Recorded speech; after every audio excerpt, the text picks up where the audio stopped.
Donc forcément ça, bon là il y a écrit livre des morts, c'est très intéressant ça. Livre des morts, le terme original en fait c'est Peret Emheru. D'ailleurs c'est un peu plus long, il y a quelques mots avant. Tu les connais frère les mots avant Reine, je sais pas quoi, Peret Emheru. Bref, moi je les connais pas, mais on dit communément Peret Emheru. En fait ça peut se traduire, ou Peret Emheru, ça peut se traduire par sortie au jour ou sortie à la lumière.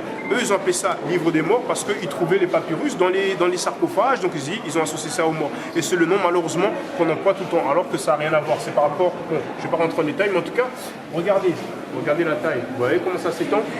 Et le papyrus le plus célèbre, le plus connu, c'est le papyrus d'Ani, d'accord. Souvent quand on dit livre des morts, souvent même qu'on parle des principes de la Ma'at, que je n'aborderai pas en détail, c'est ce papyrus-là dont on parle, il se trouve au British Museum, d'accord, et il a été découpé en morceaux. Vous voyez à quel point c'est long, vous voyez ce que je veux dire. Donc c'est tellement long, et c'est Wallis Budge qui l'a acheté, et il l'a découpé en morceaux. Mais en tout cas, voyez, voilà, à la base, tout ça c'était ensemble, quoi. Et donc vous voyez la beauté des couleurs, etc. Il y a une chose que j'ai oublié de vous dire malheureusement, en fait j'avais des notes sur mon portable, mais il y a beaucoup de gens, donc il n'y a pas de souci. Souvent les femmes en fait sont représentées plus claires que les hommes. Maintenant, je vous recommande d'aller en bas parce que ça se trouve, je freestyle. En bas, vous voyez là où il y a les trucs de guerre, les haches et puis l'arc.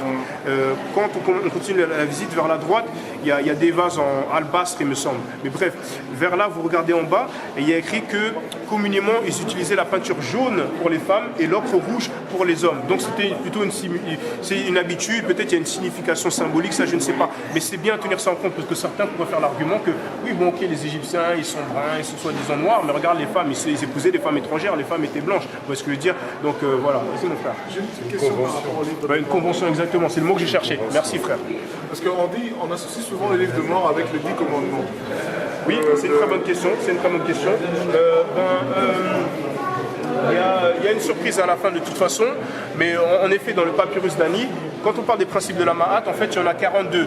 Donc ça dit je n'ai pas volé, je n'ai pas tué, etc. Ça ne dit pas tu ne feras pas, c'est-à-dire je n'ai pas. Donc c'est aussi appelé confession négative. En fait il n'y a rien de négatif avec ça, c'est vrai, mais il y en a 42. Et donc on dit souvent que 10 d'entre eux forment les 10 commandements. Mais pour être plus précis, c'est plutôt 8 d'entre eux, voire 9. Mais il y a une chose qui est intéressante aussi, c'est quand on parle des livres des morts, il n'y en a pas qu'un seul. Souvent on se réfère au papyrus d'Ani qui est au British Museum. Là vous voyez, il y en a un. Il y en a un au British Museum qui s'appelle papyrus de livre Pert Emheru de Nebked. Il y a aussi celui de Hunefer.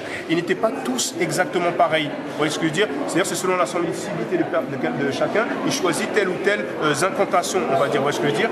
Et les livres de mort en fait dérivent aussi des textes des pyramides et les textes des sarcophages. Et les textes des sarcophages dérivent des textes des pyramides. Et les textes des pyramides, ça date de quoi? 2000, bien avant 2000 ans, 2200 ans avant l'ère chrétienne, quoi. Donc les textes des pyramides, ils sont décrits, bien gravés, bien en bonne forme, on peut les lire, et ça veut dire que ça a 4000 ans. Vous voyez ce que je veux dire?